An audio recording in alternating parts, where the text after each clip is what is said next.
Brenda, in a fit of self-important rage, called 911 on me, hysterically claiming I was a dangerous, potentially armed, and barricaded individual, all because I dared to deny her entry into my own home for an unscheduled, unauthorized inspection of my living room curtains.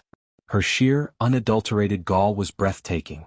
What Brenda, in her infinite wisdom, didn't know was that the calm, professional voice on the other end of that emergency line, patiently enduring her histrionic fabrications, belonged to my wife, Sarah. And Sarah, bless her tactical heart, decided that if Brenda wanted an emergency, she was going to get one she'd never forget. Living in a neighborhood governed by an HOA, especially one as zealous as ours, often felt like tiptoeing through a minefield of arbitrary rules, each seemingly designed by someone with too much time on their hands and a desperate need for control. When Sarah and I first moved into the Willow Creek Estates, it seemed idyllic: manicured lawns, identical mailboxes gleaming in the sun, a sense of pristine order that at first glance appeared peaceful. We were perhaps naive. We soon learned that this order was maintained not by communal respect, but by the iron fist of Brenda McLachlan, president of the HOA board, a woman who patrolled the streets like a hawk searching for its next infraction. Brenda wasn't just a stickler for the rules, she was the architect of many, her interpretations often veering into the realm of the truly bizarre. She was in her late 50s, with a tightly permed helmet of blonde hair that seemed to defy gravity and a wardrobe that consisted exclusively of pastel pantsuits, often accessorized with an HOA-branded lanyard. Even when she was just getting her mail, her power, she believed, was absolute, her judgment infallible. Early on, we'd had minor skirmishes. There was the official warning notice about our garden hose being visible from the street for more than the allotted 3 hours post-watering, complete with a time-stamped photograph. Then came the passive-aggressive email chain about the precise shade of beige our new welcome mat was. Apparently, it was Sahara Sunset, when the approved palette clearly dictated desert sand, a distinction so minute it would require a spectrograph to confirm. Each interaction was a masterclass in pedantry, leaving us shaking our heads but largely compliant, choosing our battles. The HOA bylaws, a tome thicker than a phone book for a small city, were her scriptures, and she preached from them with fervent conviction, conveniently ignoring sections that didn't suit her agenda or, more often, inventing clauses that simply didn't exist.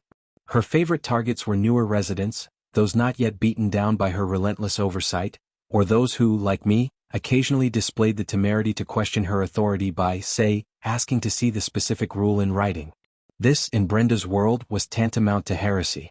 She had this unnerving habit of peering into windows if she was walking by, not a quick glance, but a full-on lingering stare, as if she was cataloging your possessions for compliance. She once left a note on our door about a decorative vase visible on our windowsill, claiming it potentially detracted from the aesthetic uniformity of the north-facing window displays. My wife Sarah, who worked stressful shifts as a 911 dispatcher, often found Brenda's antics to be a source of dark humor, a peculiar sort of comic relief after dealing with actual life-and-death emergencies. "At least my crazies at work have a genuine crisis," she'd say. "Brenda just manufactures hers out of thin air and beige paint swatches." We learned to document everything, to communicate with the HOA primarily through email for a paper trail, and to generally keep our heads down.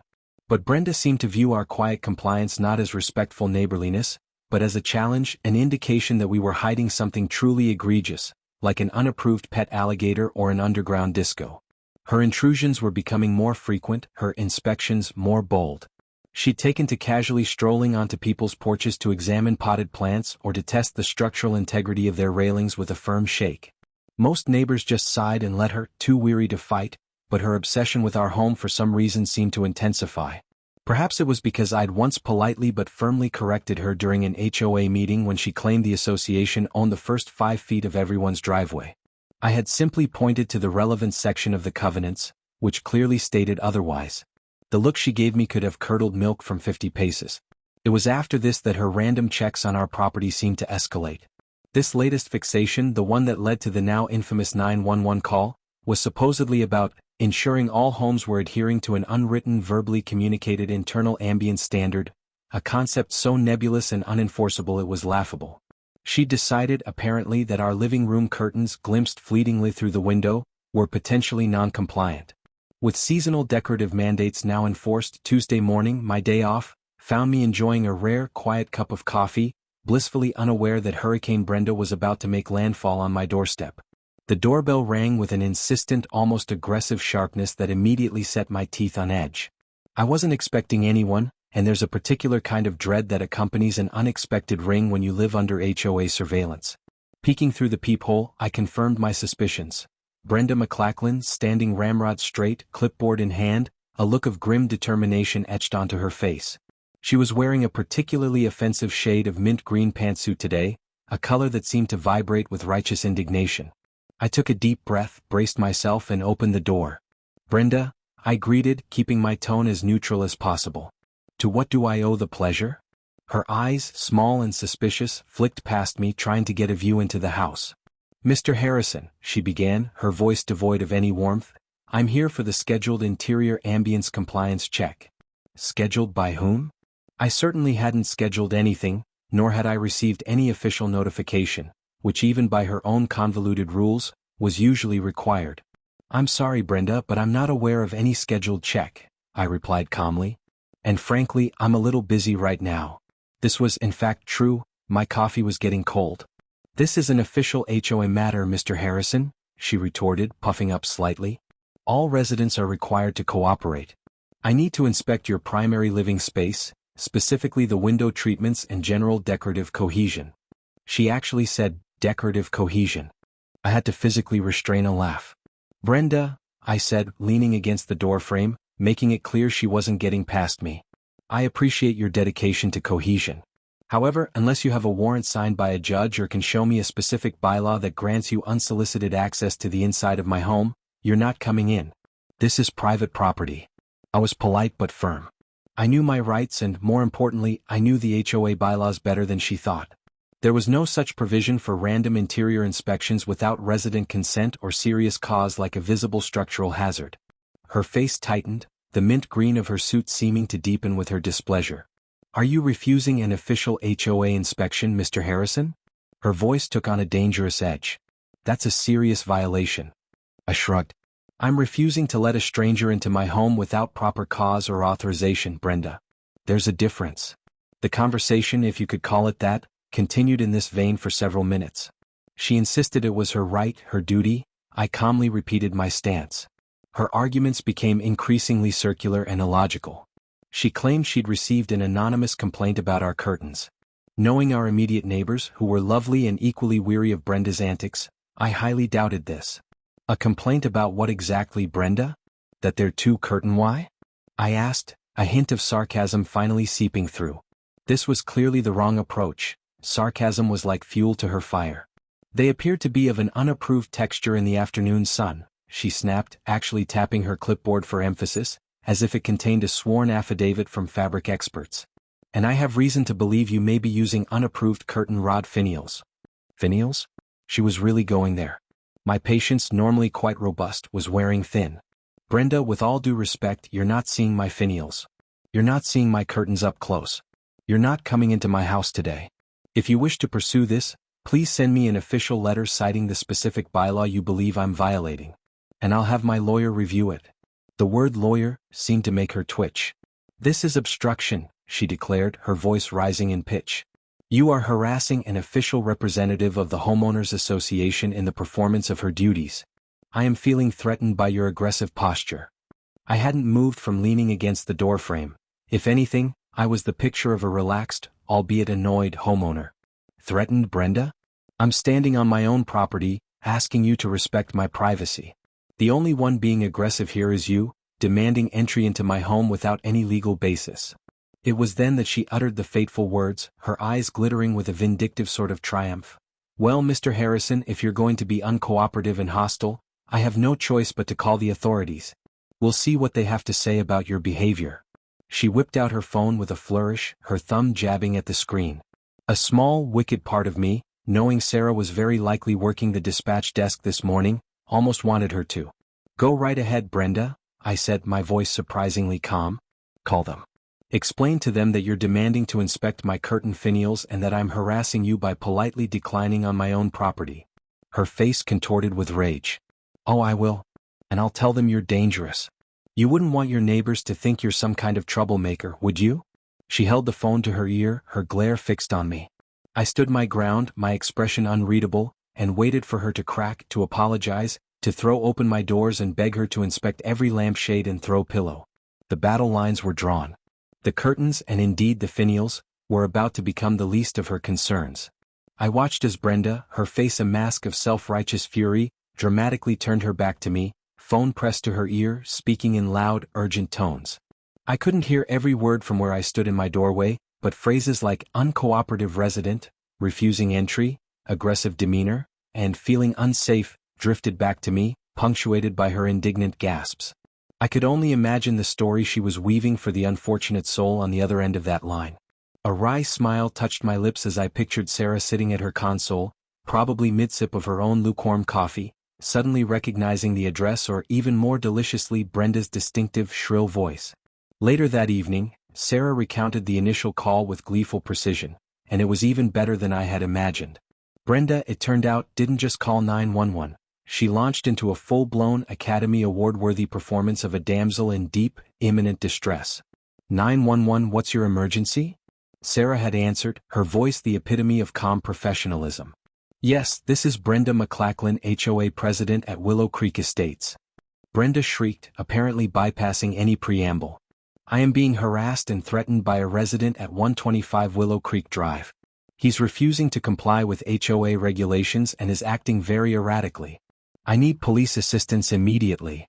Sarah, recognizing our address instantly, had to mute her microphone for a split second to stifle a chuckle.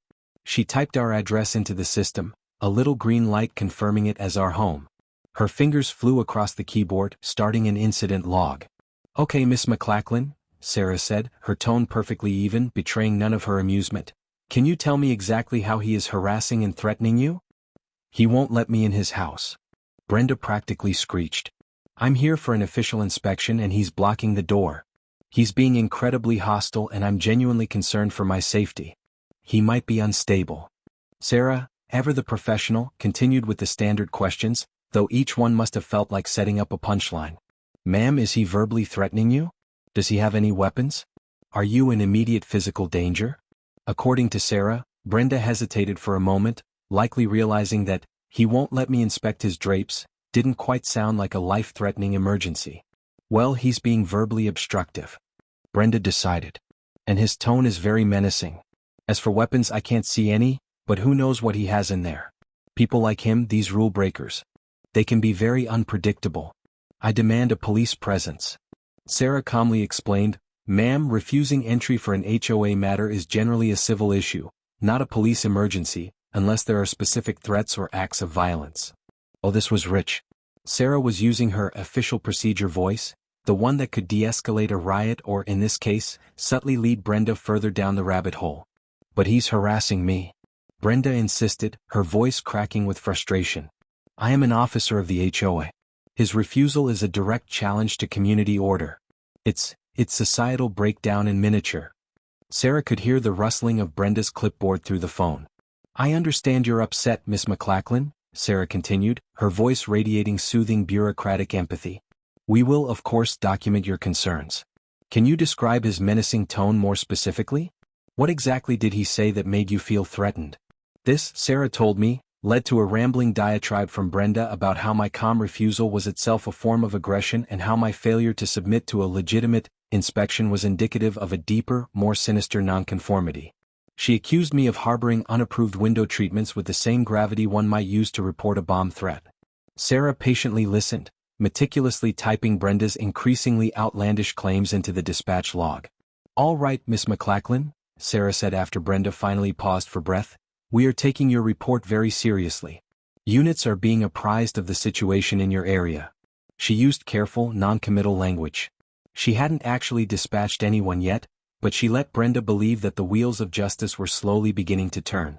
From my vantage point, I saw Brenda lower her phone, a smirk of triumph playing on her lips. She shot me a look that clearly said, "You're in for it now." I just leaned a little more comfortably against my doorframe. The initial wave of annoyance was being replaced by a growing sense of amusement and anticipation. My wife was a professional, a damn good one, but she also had a finely tuned sense of justice and a very low tolerance for bullies who abuse systems. Brenda had just handed her the perfect opportunity to teach a masterclass in consequences. The beauty of it was that Sarah wouldn't have to break a single rule or procedure to do it.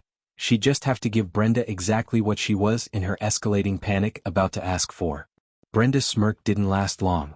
After about 10 minutes of her pacing my front walkway like a caged leopard, occasionally glaring at my front door as if expecting it to spontaneously combust from the sheer force of her disapproval, she started to look agitated.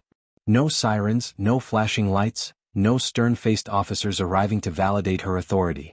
She pulled out her phone again, her thumb mashing the screen with renewed fervor. I could practically feel the waves of indignation rolling off her. Back at the dispatch center, Sarah told me later, the redial lit up on her console almost immediately.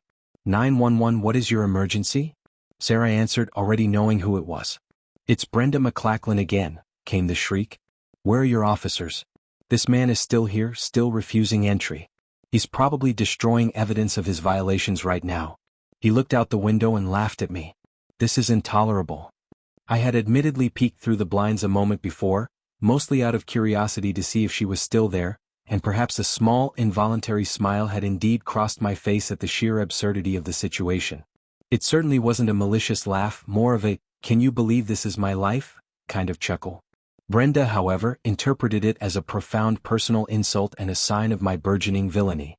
"Miss McLachlan," Sarah said, her voice still a beacon of professional calm. "As I mentioned, officer availability can vary and calls are prioritized based on immediate threat to life or property. We have your report documented." This, of course, was not what Brenda wanted to hear. Documented? She wanted action. She wanted handcuffs and perp walks. She wanted validation.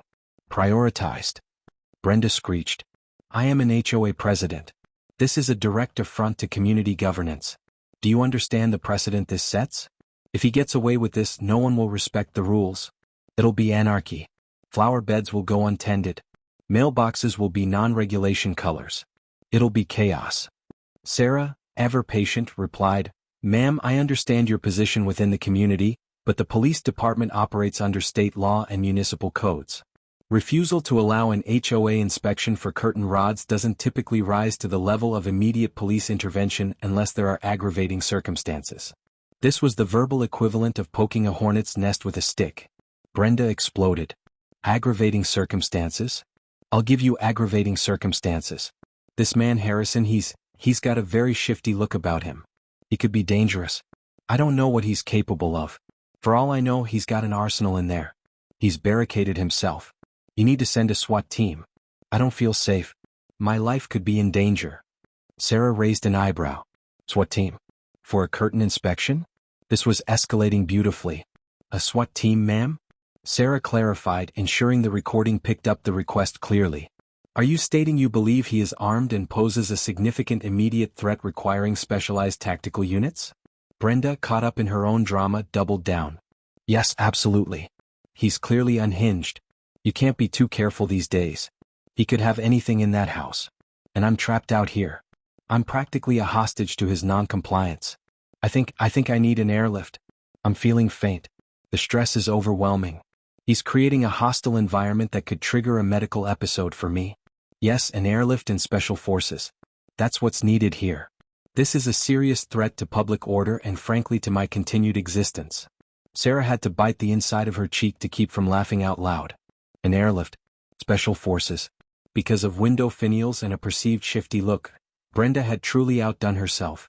She was no longer just a petty tyrant. She was a delusional one. "All right, Miss McLachlan," Sarah said, her voice taking on a new note of gravity that was entirely genuine, though perhaps not for the reasons Brenda imagined. "You are now stating that you believe the resident is potentially armed, has barricaded himself, poses a threat requiring tactical intervention, and that you require medical extraction due to the severe stress of the situation. Is that correct?" "Yes, exactly. Finally, someone who understands the gravity," Brenda exclaimed, oblivious to the trap she was so enthusiastically setting for herself. "Send everyone. Spare no expense.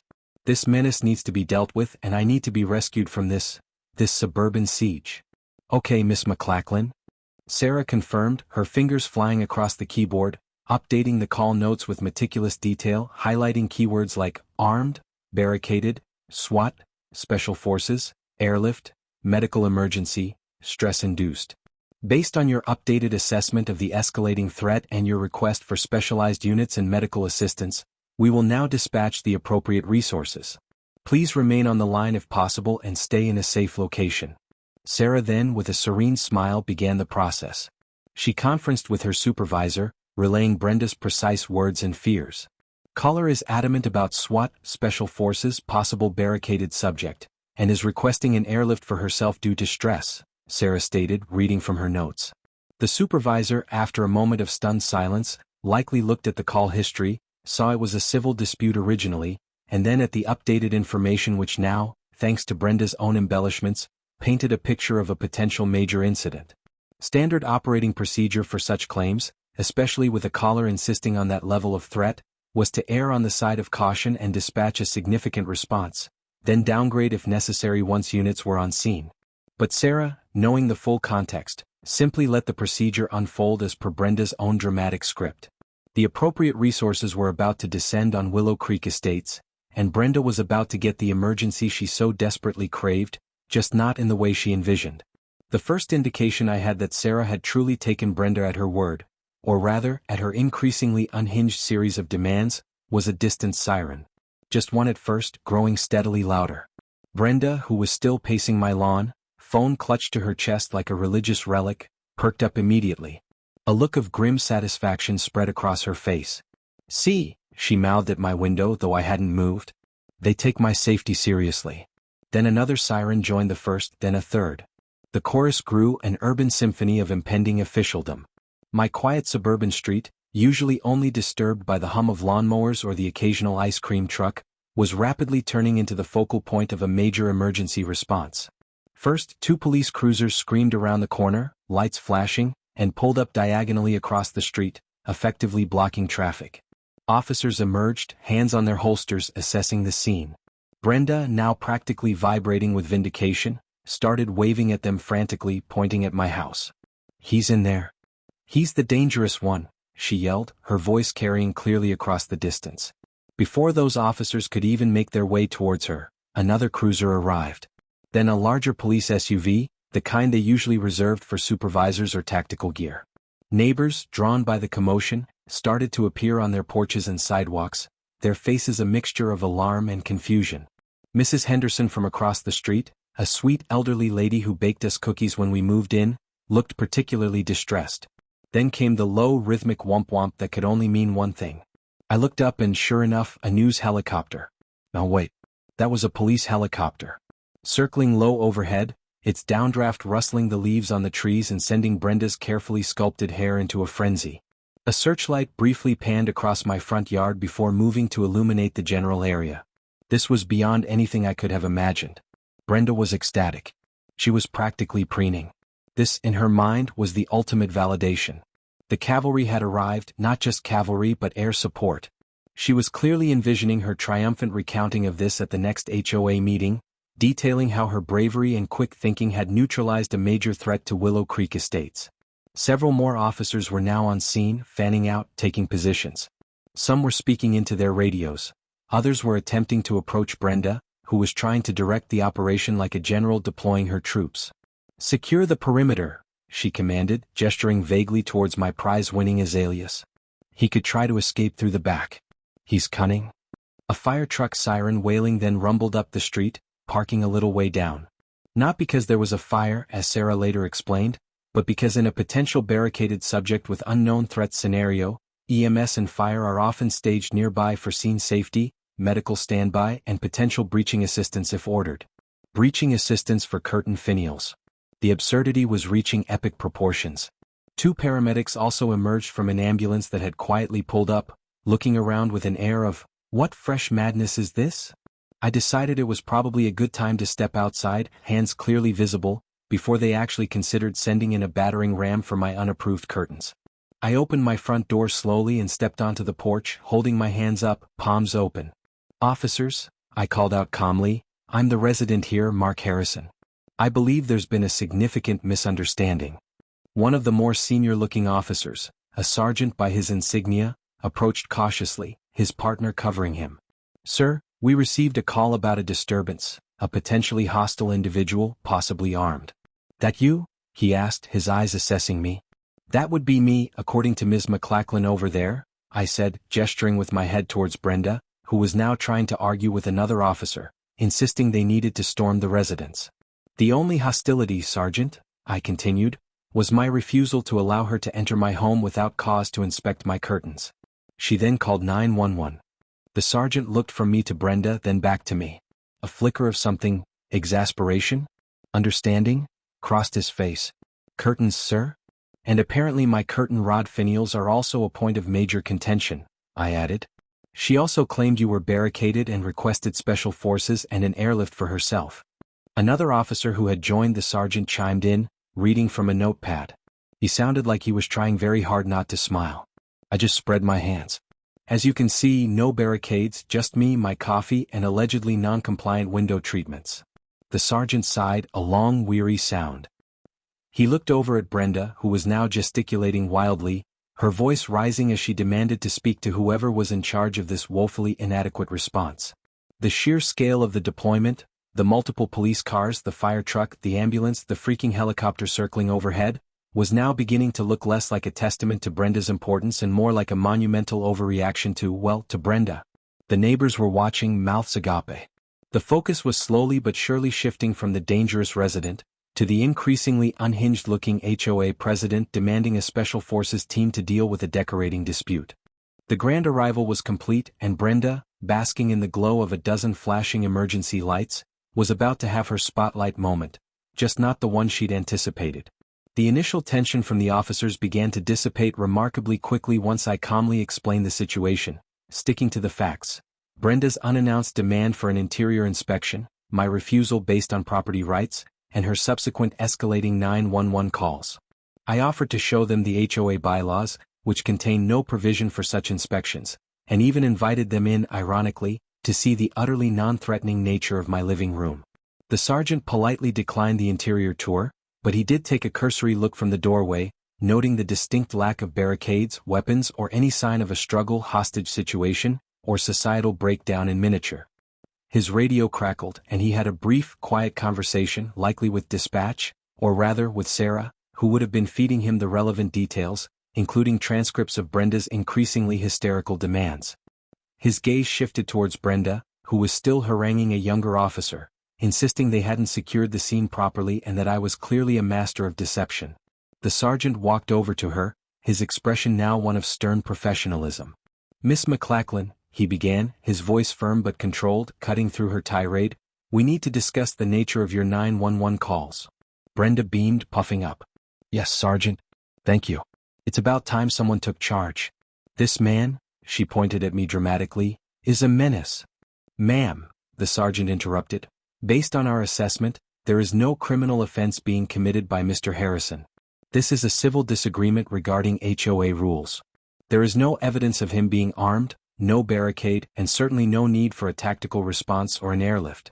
Brenda's jaw dropped. The color drained from her face, leaving her mint green pantsuit looking even more lurid. But I felt threatened. He was hostile. I demanded a proper response. I specifically requested special forces. Ma'am, another officer joined in, holding a small printout which I suspected was a preliminary cost estimate for the deployed resources. You initiated a significant emergency response, including multiple police units, fire department standby, EMS, and air support, based on claims that appear to be unsubstantiated. The word unsubstantiated hung in the air. The fire chief who had strolled over added, that helicopter time isn't cheap, ma'am. Nor is pulling a ladder truck and a full crew off their regular duties for a non-emergency. Brenda looked utterly bewildered. But it was an emergency. I told the dispatcher. She understood. Oh, Sarah understood. All right. She understood how to give someone enough rope. The dispatcher, the sergeant said, his eyes glinting slightly, recorded your specific request for a SWAT team, special forces, and medical airlift due to the severe stress and danger you perceived.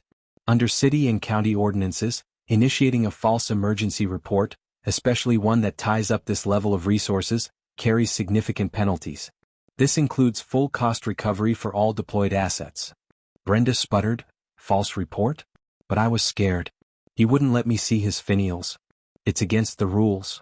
One of the paramedics who had been patiently standing by chimed in dryly, Ma'am, Your vitals seemed perfectly stable. No indication of fainting or needing an airlift for stress. Though the bill might actually make you feel faint. The full weight of what she had done began to dawn on Brenda. The triumphant expression was replaced by one of dawning horror. The neighbors were still watching, no longer with alarm, but with a kind of fascinated, slightly horrified amusement. Whispers were starting to ripple through the small crowd. She called all this for curtains? I heard Mrs. Henderson murmur to her husband, who was shaking his head. The reckoning had truly begun. Over the next few weeks, the fallout was spectacular. Brenda was formally cited for misuse of emergency services and filing a false report. The city council, who had recently enacted stricter penalties for such abuses after a string of swatting incidents, made an example of her. The bill she received was staggering. Sarah, with meticulous professionalism, had ensured every single cost was itemized.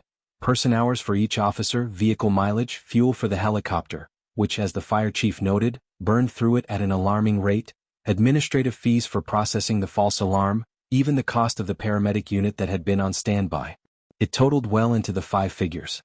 Brenda apparently tried to argue it, tried to claim she was the victim, but the recordings of her 911 calls, especially her increasingly wild demands, were irrefutable. The HOA board held an emergency meeting. Faced with the public humiliation, the city fines, and the potential for the HOA's own insurance rates to skyrocket due to her actions, Brenda was unanimously voted out as president. They even initiated proceedings to have her personally cover any costs the HOA might incur as a result of her fiasco.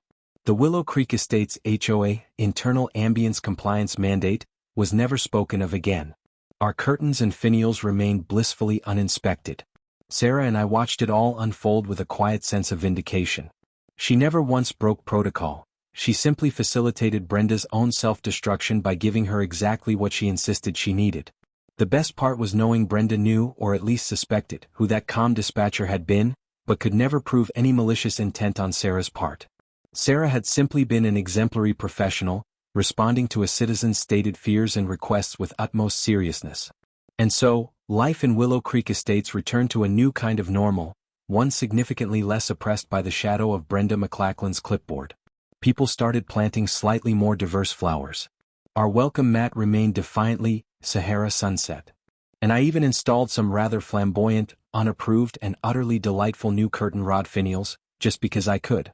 If you're dealing with an out-of-control HOA Karen of your own, remember this story and maybe, just maybe, remind them that when you dial 911, you better be sure you actually have an emergency, because you never know who might be on the other end of the line, ready to professionally and efficiently give you exactly what you ask for.